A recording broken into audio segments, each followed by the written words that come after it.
this is an iHeart podcast. Guaranteed human. Friday. Kick off the Winter Olympics in style with the opening ceremony from Italy, featuring a special performance by Mariah Carey. Celebrate the greatest athletes from around the globe as they come together to go for gold. Lindsey Vonn, sensational! The opening ceremony of the Winter Olympics. Ilya Malinin. Redefining the sport. Friday at 8 Eastern, 7 Central on NBC and Peacock. Body Bags with Joseph Scott Morgan. You know, there's certain things in life where we can turn away from. If we see something that's occurring and it assaults our senses, first off, we don't have to involve ourselves in it most of the time because we're creatures of free will. We don't have to subject our eyes to it, our brain. Some people choose to.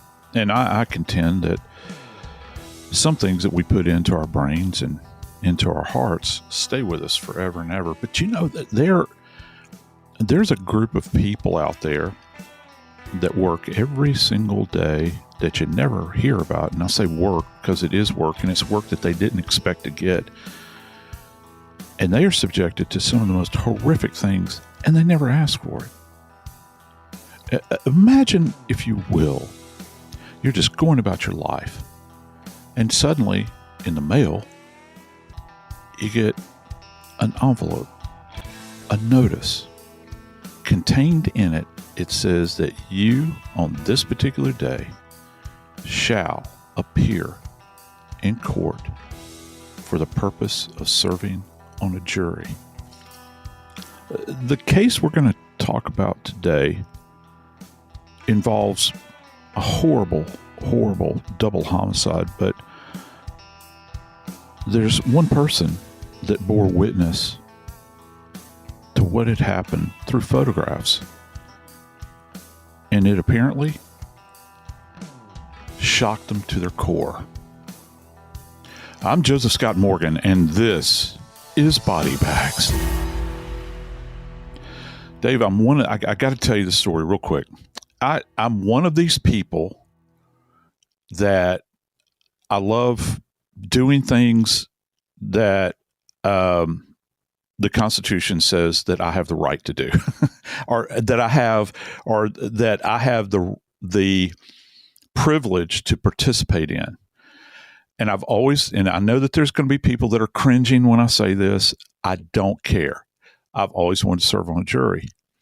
And one of the problems with me serving on a jury is that when you go through the voir dire and they find out, and this has happened in the past, it might not happen now, but when they find out what I did for a living and what I do for a living, I get excluded. They strike me is what they call it. They'll strike me because they don't want me back in the jury room offering my forensic opinion about anything. All right. I don't care. I'll take a small claims case. I don't care. It doesn't have to be about a homicide. I just want to sit on a jury. I just want to have that experience. But Dave, this case today, brother, there's one man that's serving on the jury in this case that we're going to be talking about, cases that we're going to be talking about, and what he saw before him displayed in court, it literally caused him to collapse. And people in the court, I think one of the reporters was there paying attention to the case, and suddenly they heard a large thud. And if you've ever seen one of these elevated jury boxes, they're kind of hollow underneath. So if you fall in that thing, it kind of resonates, out in this big vacuous space. I think about these people that are just going about their everyday lives, and they get this subpoena, and it's like, okay, you're not going to believe what we're going to show you, but you're mandated to view it. Isn't that? And it could be something, when you get that summons, and you're called in to sit on a jury, it could be something small. Not small in terms of the people involved in the case, such as a custodial issue over children or whatever, money in a divorce. But you could go all the way up to what we're dealing with today, which is Anthony Maggio, who is charged with murdering his girlfriend, Ashtin Eaton, and the mother of his 14-month-old daughter, who he also is accused of murdering. Wait, hang on. I'm very confused here, and let me tell you why. All right. And I'm not questioning your abilities as a reporter. certainly as arguably, in my opinion, the best producer in podcast anywhere. But you're saying that he has a girlfriend. Okay. I'm so confused about definitions that we have to deal with nowadays because, he does have a quote unquote, I'm doing big air quotes like Nancy says. Right.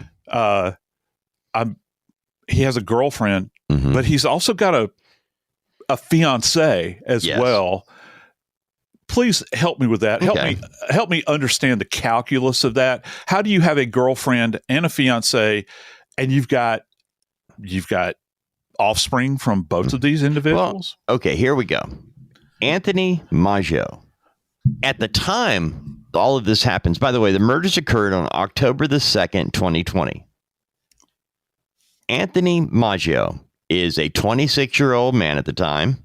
He is a paramedic and actually working at the Amazon warehouse in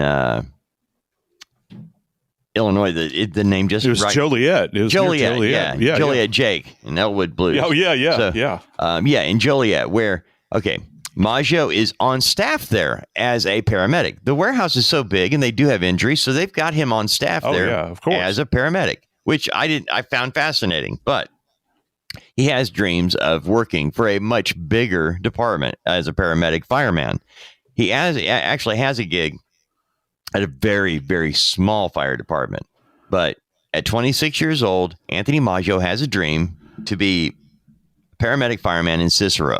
So now, I think, point of order here. Sure. Mr. Mack, I got to say, I think, isn't Cicero, isn't that where Capone was originally from? I think that it actually was a greater Chicago area. I think it seems like Cicero had something to do with Capone. I don't know. But anyway, it's a much larger jurisdiction. Yeah. So I've got all these facts. I don't know if they're right, but they're contained in my skull. So there you go. Well, as for Scarface, I thought he was a New York guy that moved to Chicago. He did move to Chicago. Yeah. Anyway, back to Maggio here. Anthony Maggio, 26-year-old paramedic, and he has a woman that he's engaged to. They've been involved long enough. They have 2 children together, and he is engaged to her. But while working at the Amazon warehouse in Joliet, he meets the victim, Ashtin Eaton, and a romantic relationship begins, and Ashtin Eaton becomes pregnant and gives birth to a baby girl. They name Hazel Bryant. I love that little name. That is so cute, precious. Isn't it? Yeah, it is. So here we are. You have the guy engaged to one woman with 2 children they have together, and now he has a girlfriend who also has given birth to his daughter. Folks will say, Morgan, you shouldn't judge. I'll judge. Yeah. This is a train wreck. Yeah. And you know why it's a train wreck? Because I'm thinking of these 2 other little babies. I'm thinking of Hazel. That this guy is in their orbit. Yep. And this is an absolute recipe for disaster. And we see this, Dave, played out so many times in these cases that we cover relative to domestic dissettlement. Well, hell yeah, it's going to be dissettled in this environment because domestic went out the door a long time ago relative to any kind of stability that you're trying to provide for these little babies. And so you wind up, these kids don't know anything but, this tension that probably exists. And listen, and I know that it doesn't have to be spoken of. That tension just kind of indwells that space. And look, adults do what they are going to do. Good luck and God bless with all of that. But, that slops over onto the kids. Right. And this environment is so unstable. And as a man, he's directly responsible for this, for creating this instability. What grown man, just hear me out. What grown man sneaks out of the house where he's got 2 babies with another woman, sneaks out of the house to go involve himself with this woman that he met at work? Oh, by the way, that he has a child with. And it is the ultimate in selfish behavior. I mean, it is absolutely horrible. You know, these kids deserved better. And unfortunately, Dave, the mother of Hazel wound up paying a really big price for this. But how much more so? Hazel as well.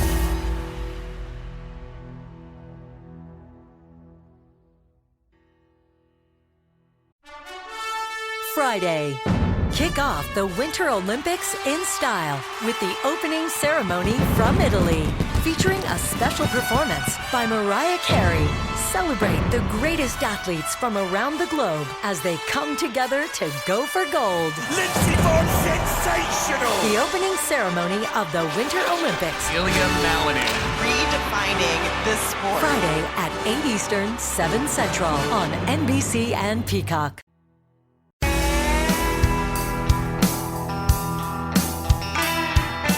Going back to the idea of having this domestic situation, when you think about, Dave, when you think about domestic, you think about somebody that is not coming over to sleep during the night and then leave. When I hear domestic, I think you're setting up a household. You're forming, it's kind of a very clinical way of saying that you've got a family. And in these circumstances, with what turns out to be a double homicide, I'm thinking, how was this domestic relationship? How did it function? That's one of the fascinating things to me about people that involve themselves in this kind of behavior. How do you hide it?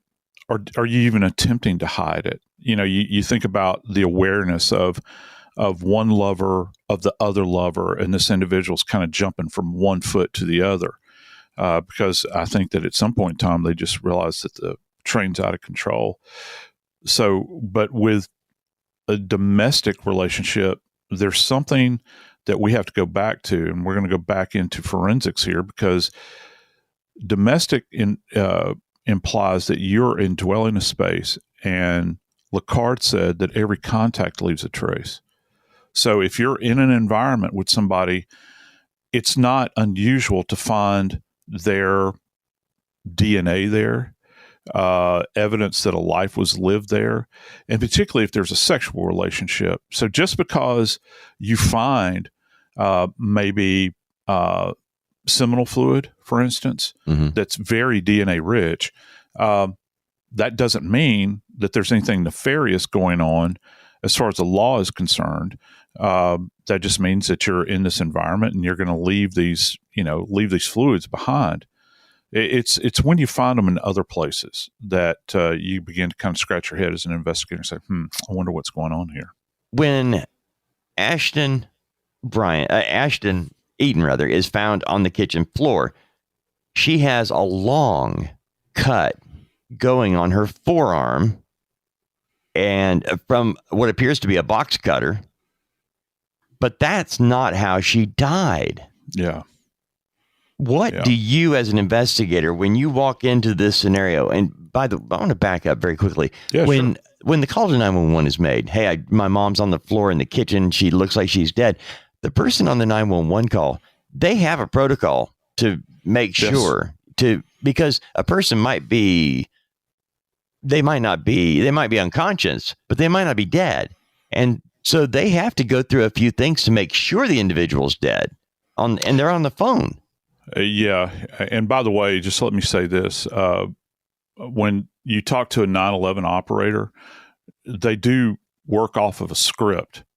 And I don't mean that to diminish what they're doing. Just imagine the volume of stuff they're having to listen to. Can you imagine populating your brain because people don't call 911 to tell you that they just hit the lottery or that the kid made honor roll. They're calling at the worst times in their life. So yeah, when a 911 operator comes into the situation, they're having to hear and react to everything that's going on. And yeah, you're right, dude. There is a protocol that goes on about this. How much more so, you begin to think about this child. And let me frame. This is my fault. I failed to mention this. The actual double homicide took place in 2020. Right. But this has just been adjudicated now. So this child she was 11 at the time. She's begun to mature. She's by 15. Now. Yeah. And so the case has just been adjudicated. And living with that for all of these months and now years.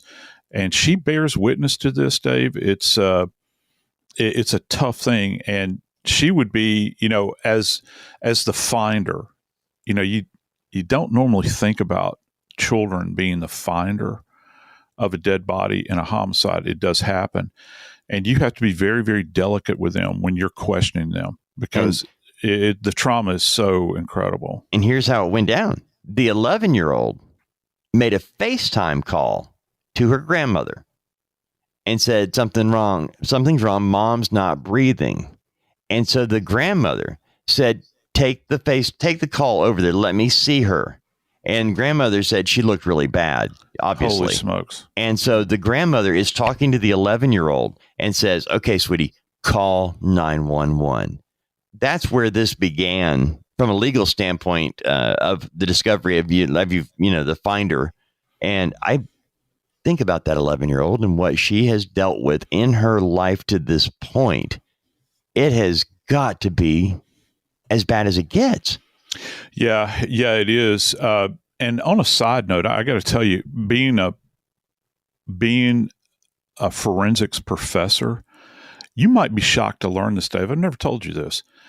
I cannot tell you how many kids I have had at open days, like for college, where they come to visit colleges, or emails that I will get from children that are now adults or they're on the fringes of going to college. They'll say, I want to become a forensic investigator because my sister was murdered or my mother died. I can't tell you how many times that's happened over the course of my career. And, imagine this 11-year-old and this event that she bears witness to is going to literally change the course of her life. I don't know how much people can possibly appreciate of that, but it's such a moment in time that literally this child right now, and I hope that she's getting help, her life could be set on a course that we can't even begin to imagine now. That's why she's got to have really good people around her. She has to have family around her to protect her going forward. You think about what she bore witness to through an 11-year-old's eyes. And that will always be burned into her memory, Dave. The call to grandma, and when grandma says, let me see her, and just call 911, grandpa is already heading out to the car. As soon as he knows what's going on, he's hopping out in the car and he calls 911, to say, send help right now. Meanwhile, grandma is still on the phone with the 11-year-old and she describes what she was able to see in that FaceTime call. She said that she was a little blue in the face, talking about Ashtin. She's a little blue in the face. Her left wrist was cut and she was laying on the floor. There was a knife to the right of her. How important is that observation, Joe, of the actual situation of the victim, how they're laying on the floor and how their body is found? Because my assumption is that as soon as the paramedics get there, that's gone. They're going to immediately roll her over. They're going to be trying to get to see if there's a life-saving measure that can be had. And so rarely do jurors, as you let off with, rarely do jurors actually ever get to see what the victim looked like at the time they were discovered. Yeah, you don't, because there's always, and look, this is not a slight to EMS. I love my friends in EMS. They have a specific job, and their job is not about preserving evidence. So the fact that, and I got to tell you, Dave, I have never, I'm not talking about everybody else. I don't know that I've ever heard of a case where you've got somebody on a platform like FaceTime and they're observing a body in real time. So not only do you have the 11-year-old's point of view, but you got grandma's digital point of view. And pretty soon, depending upon the rate at which grandpa is driving to get there, he might arrive, at the same time that EMS arrives, or you never know. He might walk in the house and look down. And look, it's your nature to want to put your hands on the body, particularly if it's your loved one. You want to try to save them. And sometimes that happens. 9/11 operators will tell you to start doing chest compressions, those sorts of things. But when you see, in this case, Ashton's body laying there on the floor, you're thinking, well, what's her status? And if she's cold to the touch at that point in time, we in our field would just kind of back off, because we know that all hope is lost. Your family member, you're going to try to do everything you can to try to save this person. I mean, you're hoping against hope that there's still some essence of life left behind that you can save. But the fact that you're seeing, and the grandma sees at a distance as the granddaughter's panning about, she makes note of something very significant here, Dave. There's a purple discoloration to Ashton's face. And and I know that has certain implications. And then you've got an observation of an injury to her left arm. That's very specific information. Just didn't say, well, she had an injury to one of her arms. No, she saw it well enough to see that there was an injury to her left arm. Okay. And then she makes a comment that there was a knife laying there, adjacent to the body. So all three of those elements coming together, and you're freezing that in real time, that's something that we cannot capture once we're at the scene and processing it, because this is truly a case of where you have this individual in the pristine condition, in situ, as we say, in place, pristine. No one's messing around with the body at this point in time. So to be able to relate that to that jury that's sitting up in that box, you can't even begin to calculate the value of that, as opposed to if the body has been removed from the scene and taken to the hospital. All that's gone. You can forget about it. So yeah, I know I went a long way around the barn with that, but it's so important to understand capturing those first few moments of what you're seeing. That's why if we take statements from a scene of the people that we've classified as a finder, those individuals that actually find the body, and that's how we term it, or the first emergency responder. Now that could be or public safety responder, the uniformed cop, it could be EMS, it could be fire. Sometimes they're the first people that are eyes on. That's why the first person that makes the entry to the room, and people need to understand this, guess what? You're going downtown. We're going to get a statement from you, because that bit of information is that thread that ties everything together, because the scene is in a pristine state at that point in time. You and I, in the last several months, have done a couple of episodes about a murder being staged to look like a suicide. And right. The last one we did was an actual police officer, Explorer Post leader who did it. Oh, boy. Yep. In this case, we have Anthony Maggio, who is a paramedic, right, and a fireman. And he is accused, the prosecutor says, that he staged this to look like a suicide. We haven't talked about the baby, Hazel. She's 14 months old. Hazel Bryant is found on her mother's bed. And according to Grandma, she was surrounded by blankets, like, laying in the bed, and has her little head tucked under one of the blankets. And they discover that Hazel Bryant, 14 months old, has been suffocated. And not the assumption, but the theory is that Anthony Maggio smothered the baby after he kills the mother, and then he stages it to look like Ashtin, smothered her baby and then killed herself. Of course, that's what you got to fight with. Now, you got to figure that out, Joe. You actually do have a 14-month-old baby that's dead on the bed, and you've got her in the kitchen floor with a cut to her arm.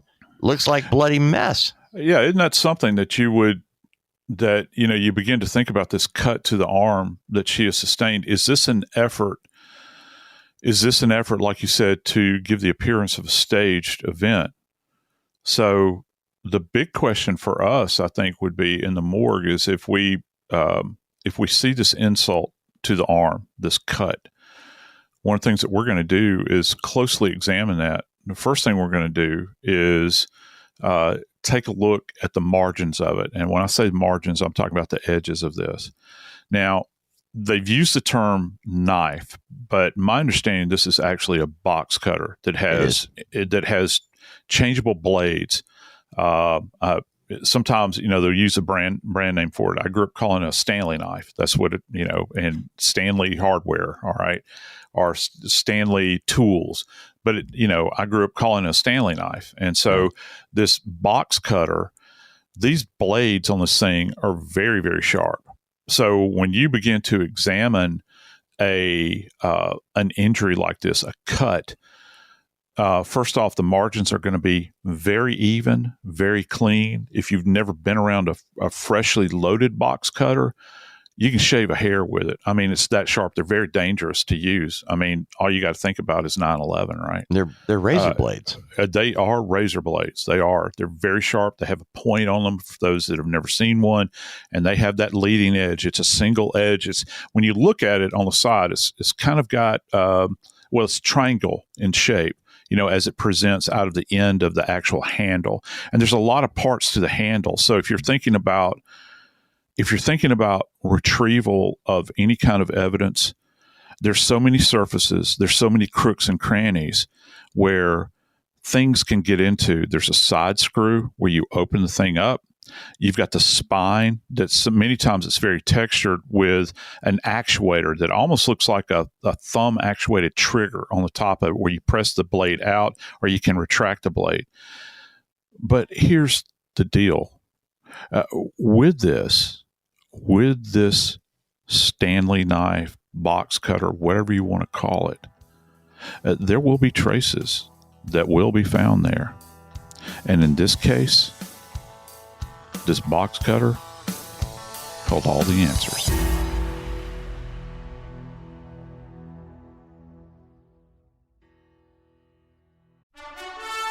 Friday. Kick off the Winter Olympics in style with the opening ceremony from Italy, featuring a special performance by Mariah Carey. Celebrate the greatest athletes from around the globe as they come together to go for gold. Lindsey Vonn, sensational! The opening ceremony of the Winter Olympics. Ilya Malinin. Redefining the sport. Friday at 8 Eastern, 7 Central on NBC and Peacock.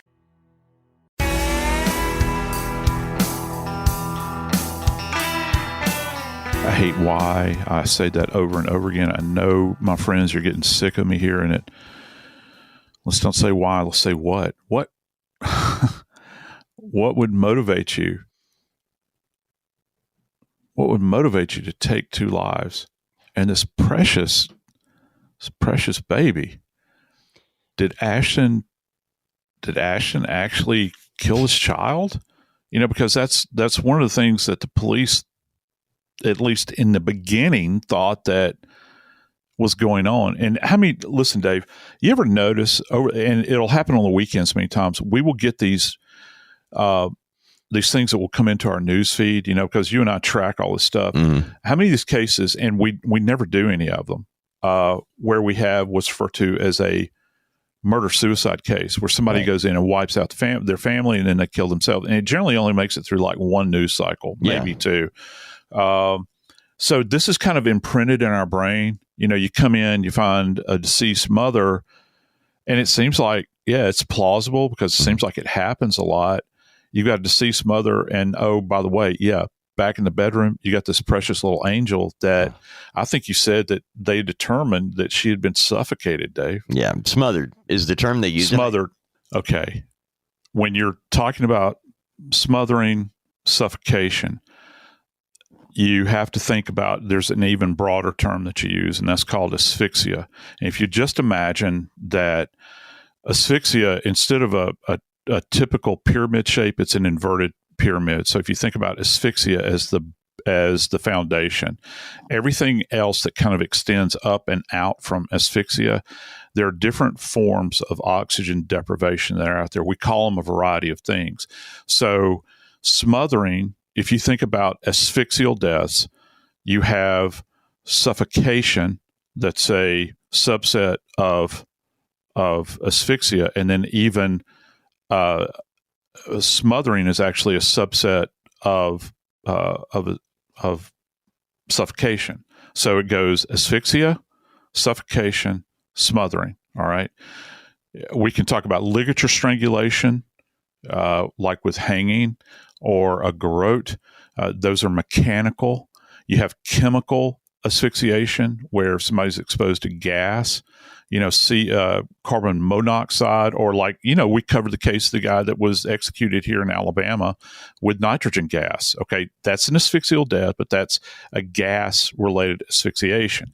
So what we're talking about is oxygen deprivation, and there's trauma that results from all of this stuff on some level. It might be more subtle in other areas, but when you think about smothering in particular, I think about my grandmother, because an old term that the people in the South would use years ago if they were hot. My grandmother used to always say, "I'm smothering to death up in here." And so what she meant by that, she couldn't catch her breath because it was so hot. But smothering itself is it's an action that takes place most of the time. I think classically what people consider to be a smothering has to do with a pillow over the face. But Dave, it can be facilitated so much. Even you don't even have to do that, particularly when it comes to a baby. All you have to do is hold your hand over their nose and mouth and press down. And I've heard people say over the years that it's the perfect homicide. It's not the perfect homicide. There is no perfect homicide. Now, you can grade it and say, well, it might result in less trauma. It very well might. However, with smothering, particularly if you're going to do it to an adult, but it's probably less with a baby, they're going to draw their hands up, and the perpetrator, if they're putting their hands physically trying to block the airway, most of the time the perpetrator is going to wind up with scratches on them. Inevitably, this will happen. One of the things that we look for in smothering is, forgive me for going over the same ground, but the frenulum, the little piece of tissue that connects our gums to our lips, that little linear attachment you have there. Many times with smothering, people are fighting, and just imagine somebody's got their hand over your mouth, and you are swinging your head back and forth violently, and there's being pressure applied. What happens is the frenulum will rupture. It'll rupture. You'll see little lacerations in it. So you have to examine the mouth very, very carefully at the scene and then further at the autopsy. So you'll get what are referred to as torn frenulum or frenuli. And so you're going to examine for that. And you're also going to look for any kind of purple discoloration. Generally, that's an indication of some type of respiratory distress. All right. You're going to look for petechiae, which are the tiny little broken vessels in the eyes. And dependent upon how much pressure is being applied, there is a direct correlation between amount of pressure and the extent to which you're going to see petechiae. So with a child, a baby, an infant, Dave, such as Hazel, it won't take much to murder her. I don't like to use the word murder because it's a lawyer's word. It doesn't take much to commit this homicide. You're not going to have to use a lot of force in order to facilitate it. You just simply occlude her airway or block her airway, her little mouth, her little nose, and it would be easily accomplished. And you're not going to see as many petechiae with a baby like that. However, with an adult, they're going to have an awareness of it. You'll see thrashing about. They get particularly violent. And because they're trying to breathe and they're trying to fight off at the same time, and you'll get these little vessels that will pop in the eye. So in my experience, at least, you see them with children, with little children, but you don't see them as much as you do with adults. And a lot of that is just that indwelling pressure that's building up, that awareness of, and they don't have the strength to fight back like an adult would. All right. So we've got 14-month-old Hazel dead on the bed, in the bed. We have her mom. We know there's a cut on her arm. We know there's a box cutter. Forensically speaking, what are you going to be testing and what are you going to be looking for, Joe? Or is this just a blanket? Let's look at the entire setup here. Everything's being tested. Everything's being looked at because we hear about DNA testing thrown around and it's not that general. It's very specific, isn't it? It is. It's very specific, but you have to have, I think that it's important to try to assess both bodies to the extent, well, first off, I'm thinking female, automatically my mind goes to a sexual event, okay, where, you're looking to see if there's an evidence of rape, like a forced intercourse, okay? And I don't just mean with the adult. I'm talking about with a child as well. And that was even mentioned in the reports regarding this case that, to the exclusion, they determined that there was no sexual assault here, but that's something you're going to look for. And sometimes those negative findings in forensics are fantastic. They work to your benefit, because if you find no evidence of a sexual assault, that means that it's going to put you onto the path, a path to another answer, to try to understand the rationale why this happened or what happened more accurately. So if you can rule out a sexual assault where, the clothing is disrupted, maybe it's been tossed aside or moved to one side, and you have trauma involving, say, the vagina, the anus, those sorts of things. If you're absent that, then that's going to put you on a different path investigatively. What could be the motivation behind this and taking these lives? But you have to assume, and it's not necessarily, well, it is kind of an assumption that if you have an asphyxial type death, this is very intimate, Dave. And with intimacy comes deposition of DNA. So just the knife itself, as I'd mentioned a moment ago, it's got that box cutters tend to have very textured surfaces to them. A lot of it has to do, first off, the company realizes that it's a very sharp instrument. So you want a textured surface as opposed to a perfectly smooth surface. So there's all little nooks and crannies where if you're shedding blood or if you have shed someone else's blood, you would expect to find, you can clean the blade off all you want, all right? But you're not necessarily going to be absent of the biological specimen that's there, because it can literally get caught if you have like a diamond pattern, which I've seen some of these Stanley knives, box cutters have a diamond pattern. The little crooks and crannies in there can contain blood. You might not, if you're the perpetrator and you try to clean this thing up, you're not going to be aware of it. All right. And then you have to ask, well, what type of DNA deposition is it? Is it sourced from semen, blood, or is this touch DNA? Touch DNA is just a partial strand that generally arises from shedding skin cells. Well, that's a very passive thing. Anybody could have held that knife during their time inside of that house. So if you've got Ashtin, if it's in her house and we can prove that it's her box cutter, then you would expect to find her DNA on it.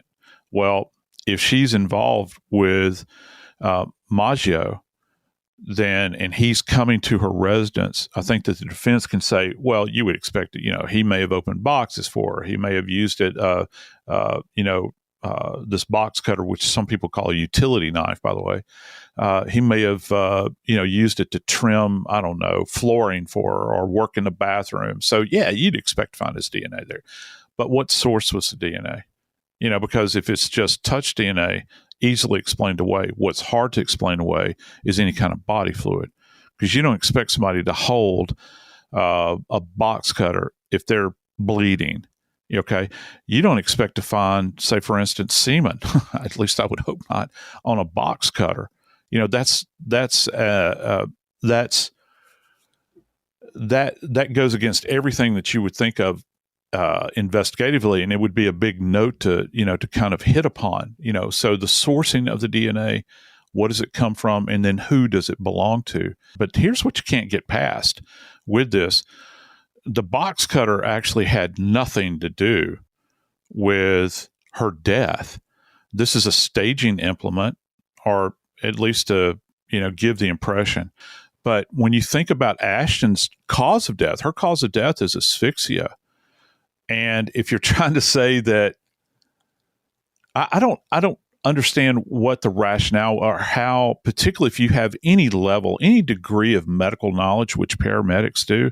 So what are you trying to say here? That she cut herself with a box cutter?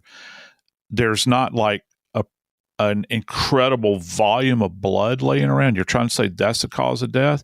Because I got to tell you, people that cut their wrist, generally their heads are not going to turn purple. Okay. You don't get that presentation, that what we refer to as that cyanotic appearance, that it's literally, Dave, the color of an eggplant. And sometimes it'll be a lighter shade, but then it can get really, really dark. And a lot of that has to do with the amount of pressure. So if her, and you and I have both been on FaceTime calls, the quality is not necessarily the greatest, but if the grandma is able to actually visualize the fact that you've got cyanosis that's going on with a FaceTime call, that it's going to be pretty pronounced. There's nothing that we can do or that we can say that can bring Ashtin back and bring Hazel back so that they could continue on with the life that they had begun to lead, the life that they had together. But when you think about this great chasm that has been opened up, this hole that is left in the lives of all of these people around their lives, it really gives you pause, because whether it be in the jury box, the rest of the members of the court, or whether it be an 11-year-old girl that's subject to this, along with her grandmother. It's my hope, I think, when all is said and done, relative to the deaths of both Ashtin and precious little Hazel, that we will not soon forget. Just like thinking about the man that had to bear witness to this in the jury box, that passed out, all the other jurors that had to make this decision, the courts. But I think maybe even with more impact, that mother and that daughter that were initially eyes on to view the horror that took place in this house. I hope that Ashtin and Hazel are not soon forgotten. I'm Joseph Scott Morgan, and this is Body Bags.